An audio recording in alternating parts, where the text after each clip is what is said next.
السلام علیکم. ایک تو سروے کا دوبارہ سے ہم تذکرہ کریں گے جو سروے ہو رہے ہیں اور جو کیے جا رہے ہیں, اور 24 چینل پہ جو کہ وزیر اعلیٰ پنجاب صاحب کا ہے اس کے اوپر کیا ہوا, کیوں اس سروے کو روکا گیا ہے.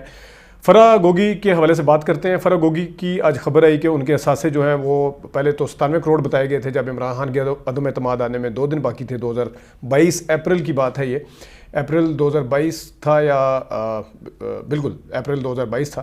تو اس وقت 2 دن پہلے ان کا آیا تھا کہ 14 کروڑ سے یا 23 کروڑ سے بڑھ کے اثاثے جو تھے وہ 97 کروڑ ہو گئے ہیں. اس ٹائم ایس این جمیل گجر صاحب نے مختلف ٹی وی چینلز پہ انٹرویو دیے تھے اور انہوں نے کہا تھا کہ ہمارے ڈکلیئرڈ اثاثے ہیں, اور اس کے اوپر انہوں نے یہ بھی بتایا تھا کہ گاڑیاں جو تھی وہ ہم نے عمران خان صاحب کے حکومت میں آنے سے پہلے لی تھی. پورشے وغیرہ کا ذکر ہوا تھا, 13 کا ماڈل انہوں نے بیچا تھا, 15 لیا تھا, وہ سارا کچھ عمران خان کے حکومت میں آنے سے پہلے کا تھا. ایک اور چیز انہوں نے کہی تھی کہ ان سے جب پوچھا گیا تھا کہ آپ واپس کب آئیں گے اور کب انویسٹیگیشن کا حصہ بنیں گے, انہوں نے کہا تھا جب یہاں کے اداروں کے اوپر ہمیں یقین ہوگا کہ ہمیں انصاف دے رہے ہیں تو ہم واپس آ جائیں گے. یہ بالکل وہی والا جواب تھا جو کہ نواز شریف صاحب بھی دیتے رہے ہیں, نون لیگ دیتی رہی ہے کہ ہم لنڈن سے تب واپس آئیں گے جب ہمیں یقین ہوگا. بہرحال یہ چیز آئی گئی ہو گئی. اس کے بعد اس کے اوپر انویسٹیگیشن ہونی چاہیے تھی, اس کا پتہ چلنا چاہیے تھا کہ وہ جو ڈکلیئرڈ جو اثاثے تھے وہ کیسے بنے, اس کو ان کی منی ٹریل ان کے پاس ہے یا نہیں. جس طرح وہ کلیم کر رہے تھے کہ ہمارے پاس پوری منی ٹریل پڑی ہوئی ہے, وہ بتایا جانا چاہیے تھا, اس کا جواب دیا جانا چاہیے تھا. لیکن ایسا تو کچھ نہیں ہوا.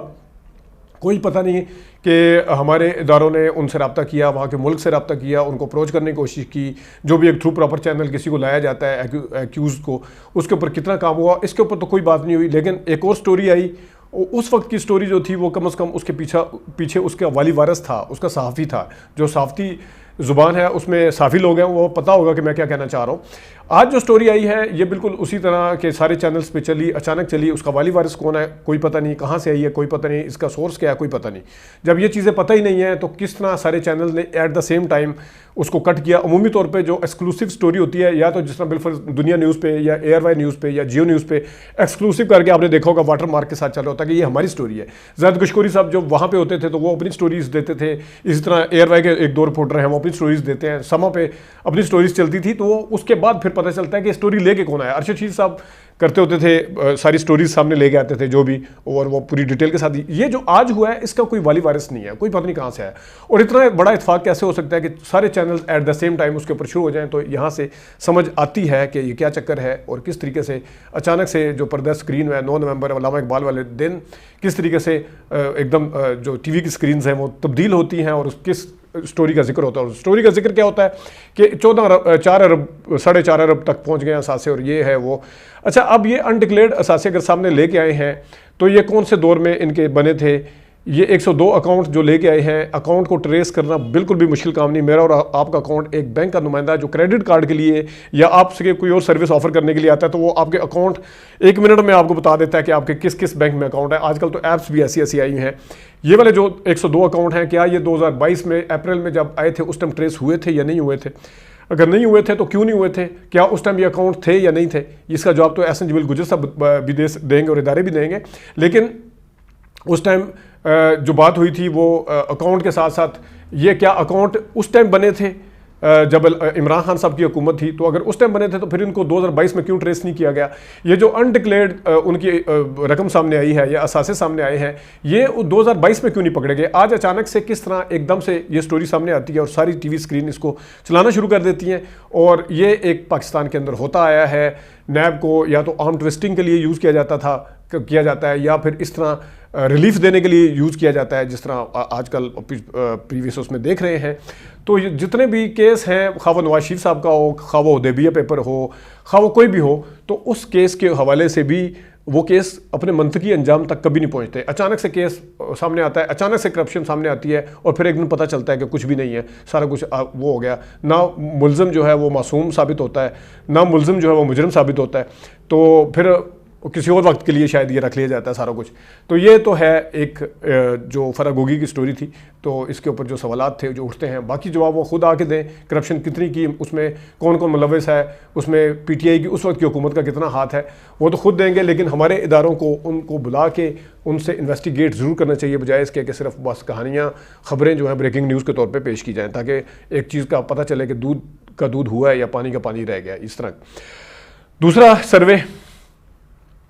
سروے بڑے ہو رہے ہیں. 24 چینل جس کے مالک محسن نقوی صاحب ہیں, جو اپنی اسٹیٹڈ پوزیشن بتاتے رہتے ہیں, عمران خان کے خلاف بھی بتاتے رہتے ہیں, ان کے 6 چینل کا سروے ہونا اور اس کا رزلٹ رکنا بہت بڑا کویشچن مارک ہے. سلیم بخاری صاحب نے رزلٹ روکا ہے, کہا یہ جا رہا ہے. جو میں نے اپنے ذرائع سے پتہ کروایا ہے, ہر اسٹیشن کے اوپر پی ٹی آئی آگے نظر آئی ہے. اب یہ صورتحال ہے کہ جس وقت بھی آپ کا امپلائر اگر کوئی سروے کرواتا ہے تو اس میں امپلائی جو ہوتے ہیں وہ ڈرتے ہیں, وہ عموماً ڈرتے ہیں کہ ہم ووٹ دیں گے, پتہ نہیں ہمیں نوکری سے نکال دیا جائے. اس کے باوجود بھی صورتحال یہ ہے کہ آج رزلٹ روکنا پڑا ہے. اگر وہ والا رزلٹ ان کی اپنی فیور میں ہوتا تو اس رزلٹ کو کبھی نہ روکا جاتا, لیکن وہ روکنا پڑا ہے. اور میں نے یہاں پہ چیک بھی کیا ہے, اسلام آباد میں بھی چیک کیا ہے, وہ 60% اور 30% کی ریشو تھی. یہ میں نوئنگلی یہ میں بتا رہا ہوں آپ کو کہ جب پتہ ہے کہ ہمارا امپلائر جو ہے اس کی ٹلٹ کس سائڈ پہ ہے, اس کے باوجود بھی P T I in channel کے ان ملازمین میں بھی آگے نظر آئی, اور جس کی وجہ سے سلیم بخاری صاحب پہ مبینہ طور پہ الزام لگایا جا رہا ہے کہ انہوں نے رزلٹ کو روکا ہے. ظاہر ہے رزلٹ روکنے کی تو ایک ہی وجہ سمجھ آتی ہے. اب جو باقی سرویز ہو رہے ہیں اس وقت بڑی باریک وارداتیں ڈل رہی ہیں. کبھی کوئی دوسری سائڈ پہ غریدہ فاروقی صاحبہ جو بڑی بڑھ کے مار رہی ہے کہ ہم نے بڑے سروے کروا لیے ہیں, بڑا یہ کروا لیا ہے.